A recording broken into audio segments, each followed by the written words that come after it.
Hey, it's Soul with another video, brought to you by Jesse, the scent of confidence with a goblin's touch. Today's video is full of spoilers from the World of Warcraft Battle for Azeroth expansion, including data mined information, so beware. Today we're going to recap what's going on with the most recent happenings in the World of Warcraft since patch 7.3, the last major patch of Legion. So here we go. Alleria and Turalyon re-enter the Warcraft story after 1,000 years of war. Turalyon is Lightforged with a very strong affinity to the light. Alleria is the direct opposite, infused with void energies including absorbing a fallen Naru. They return to Azeroth and now have followers, the Void Elves and the Lightforged Draenei. The Naru don't appear to be super benevolent beings we thought them to be after the Prime Naru Zira tried to force Illidan to become Lightforged. Sargeras stabbed Azeroth through its sandy parts, annihilating all life on the surface of Silithus and causing the planet to bleed. Azeroth's wound is deep, and there's no telling exactly how deep the sword has penetrated and what, if anything, survived the bottom. And Vol'jin is still dead. The Horde and Alliance have erupted into all-out war. Sylvanas Windrunner appears to have a hidden agenda, but that's been eclipsed by a burning tree, a blighted city, and an angry face. Malfurion Stormrage was wounded early on. Once he recovers, we'll probably call him Furion Stormrage like the good old days, because he's probably mad. There isn't a lot going on with Anduin Rin, but before the war broke out, he did play a part in raising the undead, an event that apparently only 3 people know about: Sara the Naru, Alonsus Fowl, and himself. Oh, and the dead person, Calia Menethil. And anyone in the Netherlight Temple, I guess. Speaking of Calia though, she has a daughter who may or may not be this lady, Talia Fourdragon. But she is definitely the daughter of Bolvar Fourdragon, also known as the freaking Lich King.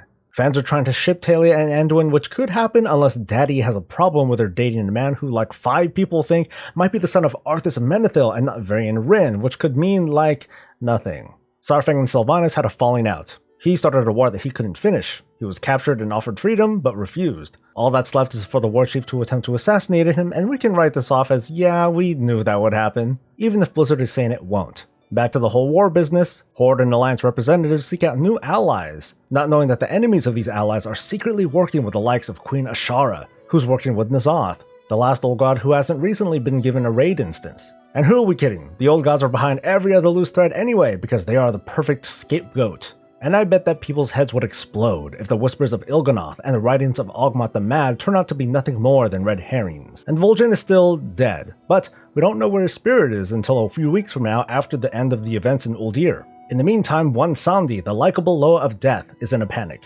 He thought he knew where Vol'jin's spirit was, and apparently he's in trouble with his boss, who could be Rathian, the Lich King, one or more of the old gods, the Naru, Odin, Sylvanas, Razan, oh hell, it could be anybody. Orcs from an alternate timeline will eventually join the Horde because that's a great idea. But not before the Horde learns that the Draenei drank the Naru Kool-Aid and flipped out. They're killing off everyone who doesn't join their club, further foreshadowing the Naru's intentions. Hashtag Conspiracy of the Light. Hashtag Radiant Crusade.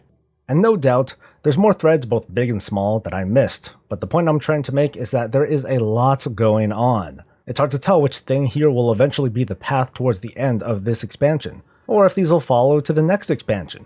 Or if they'll fizzle out into something unspectacular, or if Blizzard will just forget about it until it's convenient for them. Which leads me to ask just a few questions for all of you at home and on the toilet, and I'd like to see your response. BFA is trying to be all about story, but is this too much story to squeeze into one expansion?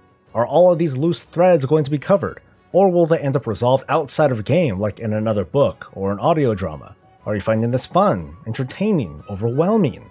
My personal opinion is that it is great seeing there being so much going on, but I'm worried about the final execution, and it's bound to be flawed, but how flawed will it be?